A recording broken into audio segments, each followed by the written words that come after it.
Democrats or MPAs or independents. It's about being American. Right. And if we're based on, and this country was built on the Constitution, it's a flawed document, granted, but there are rights there, that so many of these things go against. And you can't say that you're for America, but yet be stepping on the Constitution at the same time. Right. The people, us. You can get, it's an app also, by the way. It's a, You don't want to carry one around, you can get the Constitution on your phone. Get on your phone. This, because right now this means more than anything. This isn't about red or blue. This is about this document. Yep. Okay?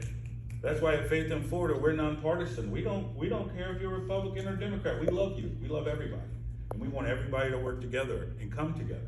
But it all starts with this right here, having a discussion. And I know in this document, when it comes to people seeking asylum, you're not supposed to treat people the way I'm seeing people being treated. I'm seeing an agency come and just abduct people without due process. In this document, you have to have due process. But we don't. An executive order does not make due process. We have to have due process. I don't know, I bet you 80% of the senators own the charter schools. I guarantee you that. So it's all about corporations, everything is. Well, it's Richard The rich are Corcoran. getting richer and the poor are getting poorer. Corcoran Richard Corcoran. was the guy from around here that I can't remember what positions he held, but I mean, I don't know, was the superintendent of education? Is that what he was? We have Corcoran? Lake, who owns the Anyway, biggest he charter was school in married to Pasco. somebody and they owned a bunch of charter schools, and so there you go, and then you start being able to control the message. It's all about money. It's all about controlling the message. Yeah. I was so mad when people voted for that penny for schools, because he took like, what is it, $23 million away from public and gave it to private schools. Sure. But we have our property taxes, the gas tax, cigarette tax, lottery money, and there's something else, I can't remember what, online gambling, in-person gambling. We have all these things where the money's going right to the state, and I can't believe idiots here voted for an extra penny to give teachers a raise. Like, I agree. they have enough money already to give them a raise. Why, and even on the ballot this year, a lot of people didn't pay attention. There was a thing to vote, to raise your property taxes. Yeah.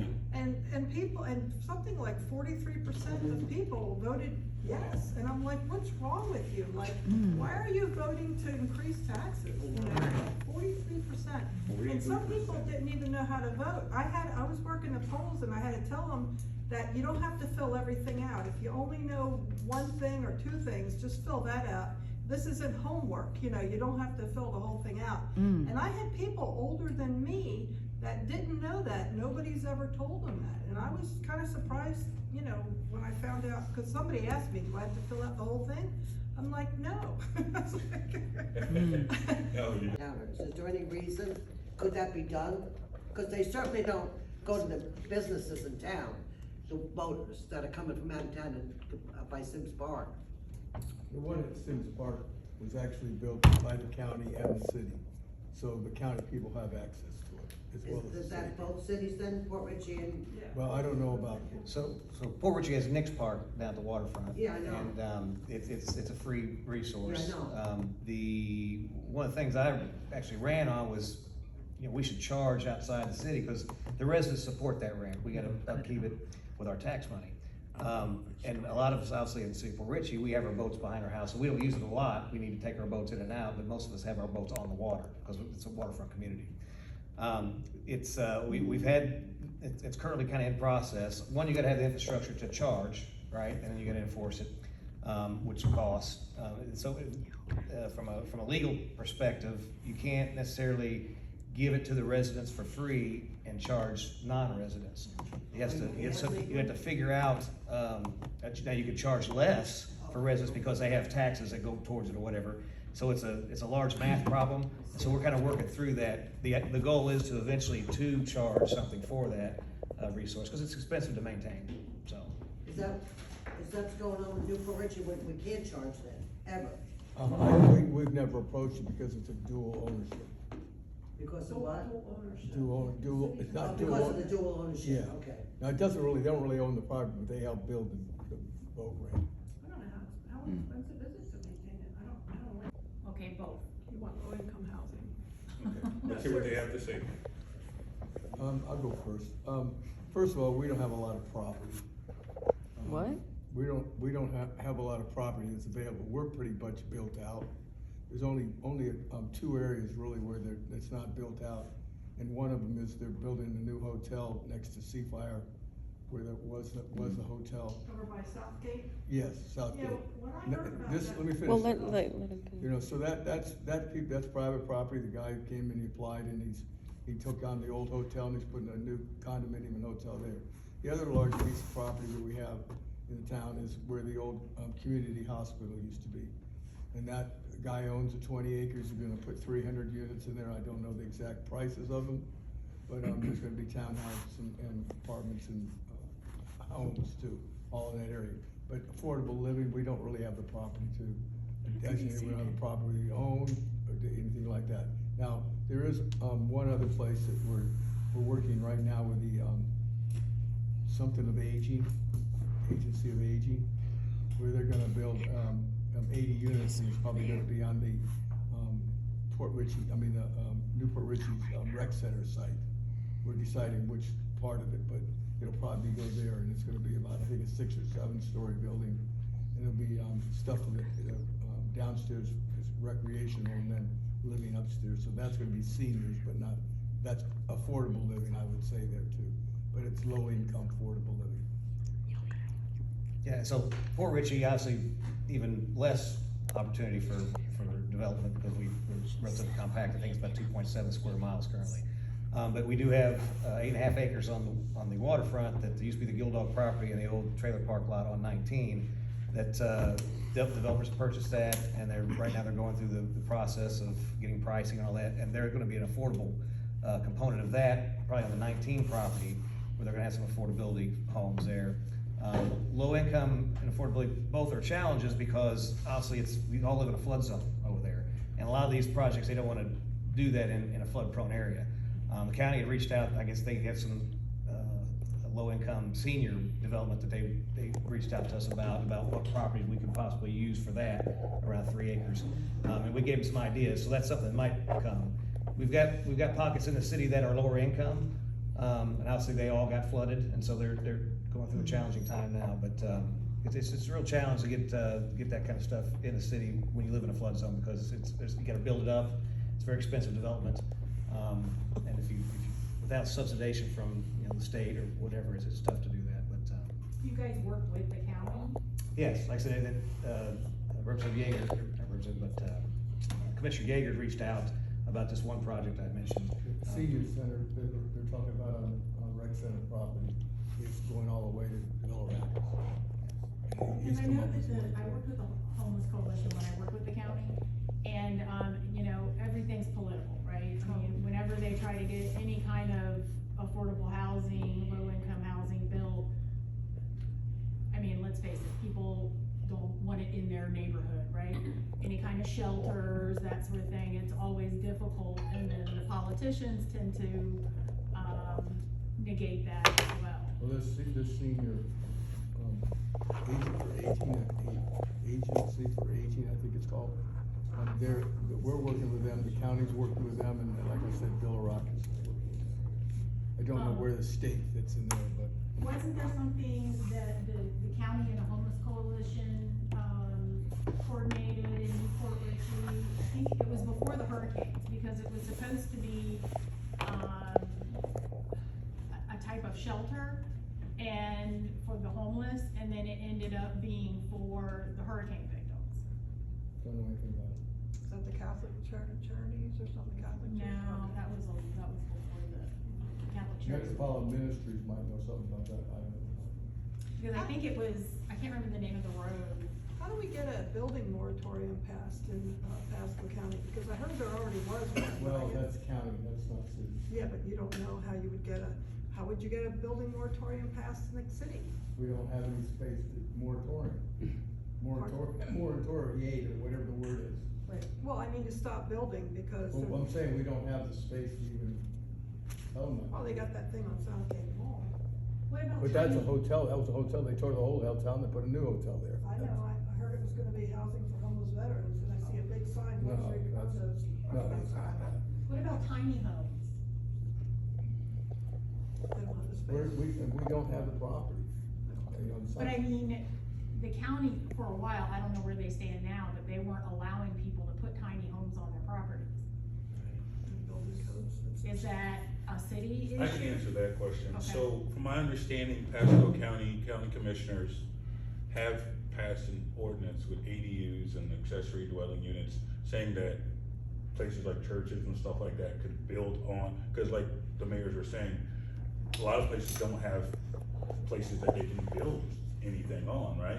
So now it comes to, well, what do you do with the space you already have, right? So now, right now, from my understanding, in the city of Newport Richey and Port Richey, and the mayors can correct me if I'm wrong, but currently their codes and stuff don't allow for, let's say if this church wanted to build a tiny house or something like that onto the property. Am I correct? I don't know about Port Richey, if there's any specific code on how big the house has to be. I mean, you have setbacks and different things on different lots and whatnot. I will say that, there's been some talk about, off Limit Road, possibly doing a tiny home development over there. I know Ron McDonald, who's the chamber president, he was looking into that, avenue. Myself, I'm all for that, if we can find a place to do that, I think it makes sense. And so we can always, you know, change the codes to allow for that if we don't. I don't know if specifically we outlaw them or not, I'd have to dig into that, but, obviously if there's something that we can do from a change perspective to allow that, I'd be all for that. So I think it's important to have all different kinds of demographics outside within your city, so. They would just have, I mean, we're not selling it, they own it, and they come and talk to us what they wanna do. The city doesn't own the property, the city owns the property at the rec center, and that's why we work with the, agency for aging. Let's say I wanted to put a tiny home on my property. Who would I go I don't through? know where it Are you is. in the city? Yeah. Newport Richey? Go to the building department, see what it says. I don't have that. We don't have that. You don't, it goes through. No, go to. He's Bart Chopper. Basically what I hear them saying is, and this is to answer your question, Alicia, so you're talking about what you see on, Little Road. So everything you see going on Little Road right now has been green lighted and approved by 5 county commissioners. Correct, and Right. so, those county commissioners, do they consider affordable housing? That's, Do they yeah, enforce yeah. that So, before they approve it? So obviously, to answer your question, I don't think that, I know affordable housing has been brought to them. I know there's been stuff with Habitat for Humanity, but so far what we're seeing being green lighted is not affordable housing, it's housing for people who make No, I know that. 300,000 and plus. I know that. So, that's why it's so important that we go to these county commissioner meetings, right? And we ask Mr. Starkey, or Ms. Starkey, or Mr. Mariano, or Mr. Oakley, or Mr. Waitman, you know, and we say, or Mrs. Yeager, and we say, hey, because we have a good relationship with Ms. Yeager, and that's maybe a good question we could ask her. Is there any type of affordable housing being presented to you all that has been green lighted? Now, we know. Plus, I think it should be on their minds. It should be on their minds, and that's why we as citizens should be making sure we call them up and say, hey, is this on y'all's agenda? Because right now, from what we can see, everything that's being built in the county is not affordable. Nobody can afford it. If you go down Little Road, if you go down any of these new developments, nobody can afford it. I can't afford it, we can't afford it. Yes, ma'am? Okay, so I said I worked for the county previously, right? Uh-huh. In their human services department. We worked with this specific need with the housing department. And that's why I left, because the county does not care about affordable housing. Nope. They don't care about people in need. That's what I thought. I can tell you that from personal experience because I worked with these people. And the commissioners and the people under them would threaten those of us who spoke out about this need. I work for the county too. So people were, you know, True. either had to shut up and deal with it or leave and speak out. And I chose to leave and speak out because I didn't get into this field for political BS. I got into it to help people.